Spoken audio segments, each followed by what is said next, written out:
সেটাকে সামনে রেখে এবং আরো যারা এটা সম্ভব করেছে, যে তরুণ সমাজ, তাদের প্রতি আমি আবার সমস্ত প্রশংসা এবং কৃতজ্ঞতা জানাচ্ছি তাদেরকে। তারা আমার পাশে আছে। এরা এই দেশকে রক্ষা করেছে, এই দেশকে নতুনভাবে পুনর্জন্ম দিয়েছে এবং এই পুনর্জন্মে যে বাংলাদেশ পেলাম, সে বাংলাদেশ যেন অত্যন্ত দ্রুত গতিতে এগিয়ে চলতে পারে, সেটাই হলো আমাদের শপথ। সেটা আমরা রক্ষা করতে চাই, এগিয়ে যেতে চাই।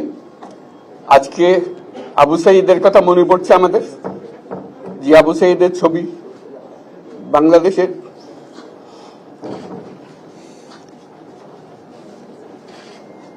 প্রতিটি মানুষের মনে গেঁথে আছে, এটা কেউ বলতে পারবে না।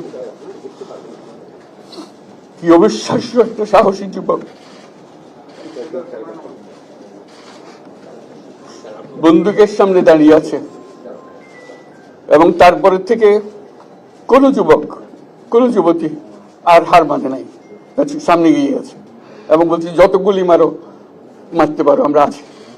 তো যার কারণে এটা সারা বাংলাদেশ জুড়ে এই আন্দোলন ছড়িয়ে গেছে এবং যার কারণে বাংলাদেশ এই দ্বিতীয়বার স্বাধীনতা অর্জন করলো।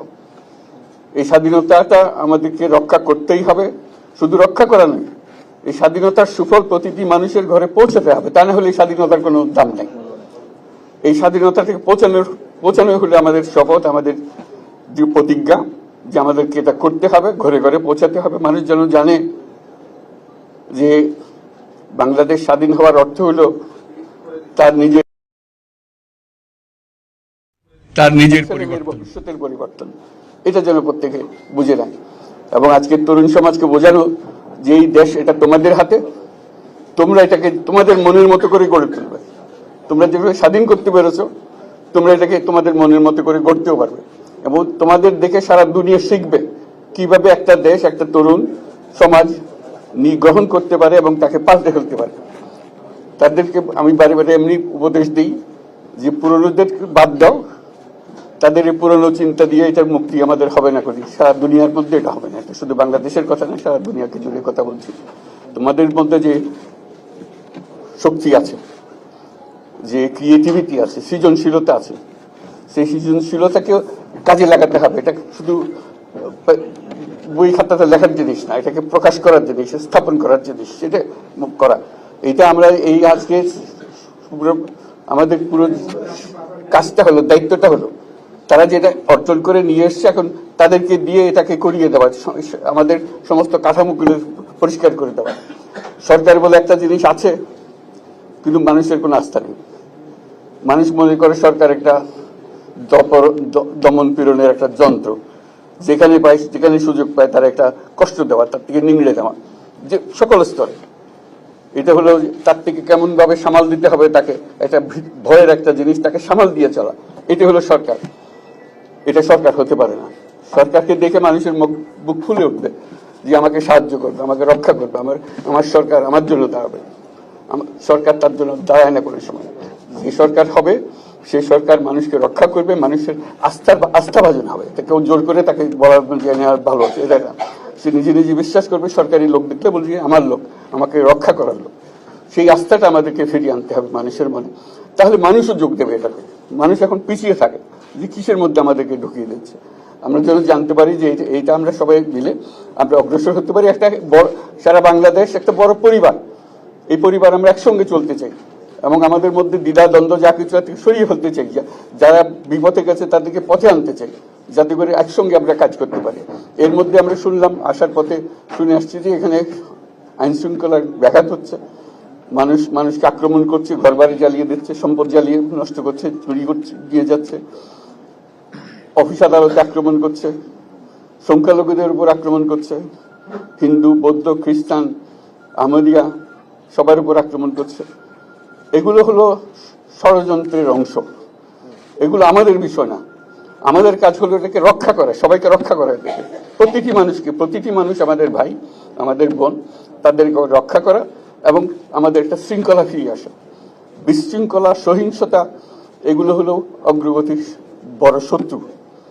আমাদের যে যাত্রা শুরু হলো সেই যাত্রার শত্রু।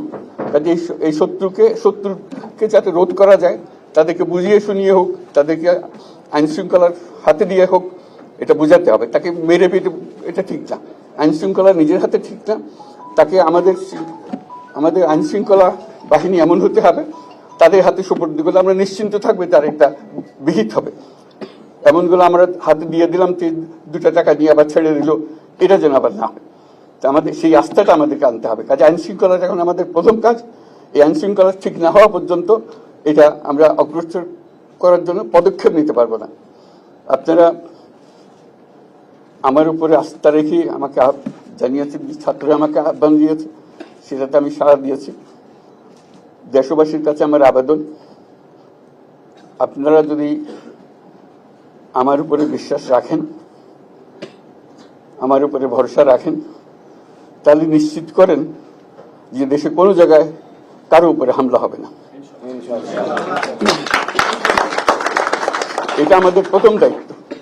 এটা যদি আমি করতে না পারি, এটা আমার কথা যদি না শোনেন আপনারা, তাহলে আমার প্রয়োজন এখানে নাই।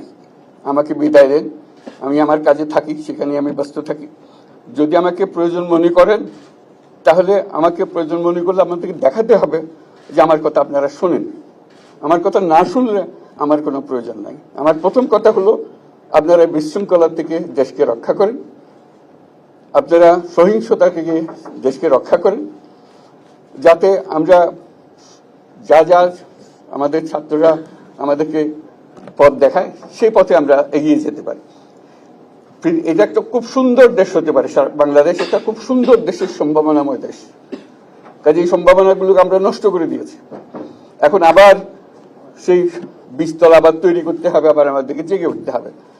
তারাই এই বীজতলা তৈরি করবে, তাদের হাত দিয়েই হবে, এবং তাদের দিকে আমরা তাকাবো, এবং আমরা তাদের নির্দেশ মতে আমরা অগ্রসর হব। এখানে সরকারি কর্মকর্তা কর্মচারী যারা আছেন, সেনাবাহিনী, বিমান বাহিনী, নৌবাহিনী প্রধানরা যারা আছেন, তাদের প্রতি অনুরোধ, আমরা একটা পরিবার, এইটার মধ্যে যেন আমাদের গোলযোগ না হয়, আমরা একযোগে একসাথে চলতে পারি, এবং আমরা তড়িৎ গতিতে একটা সুন্দর বাংলাদেশ গড়ার পথে এগিয়ে যেতে পারি। সেটাই আমার কামনা। আপনাদের সবার কাছে আবেদন, আমাদেরকে সেই সুযোগ দেন, আমরা সেই পথে আমরা যেন অগ্রসর হয়ে নিজের প্রশান্তি পাই। পৃথিবীর সবাই আগ্রহ করে তাকিয়ে আছে আমাদের দিকে। এখানে যখন ছাত্ররা রাস্তায় নেমেছে, পৃথিবীর সব জায়গা থেকে অভিনন্দন এসছে, যে তারা অবাক হয়ে গেছে। আমাদের তো গা শিউরে উঠেছে, প্রতিদিন যা হয়েছে অবিশ্বাস্য কাণ্ড। তাদেরও এটা স্পর্শ করেছে, তাদের তরুণরাও জেগে উঠছে আমাদের ছেলে মেয়েদের এই অভিজ্ঞতা থেকে, তাদের এই সংবাদ থেকে তারাও চোখ জেগে উঠেছে আমরা কি করতে পারি। কাজে আমাদের কাজ হবে এগুলো সম্পূর্ণ করা। আমরা আজকের থেকে শুরু করলাম, সেটা আশা করি আমরা দ্রুত গতিতে এগিয়ে যেতে পারবো। সবাইকে ধন্যবাদ। আজকে কোশ্চেন আমি দিলাম না, আজকে না। Thank you. আজকে হবে কথা তো হবে। Thank you so much. Chief বলছেন যে স্যার আমি একবার আসার সহ আপনাকে HQ-তে নিয়ে যাই। ঠিক আছে, না আমরা এখানেই থাকি, এখানেই করে ফেলি। আসিফ ভাই থাকবে, আমি থাকবো।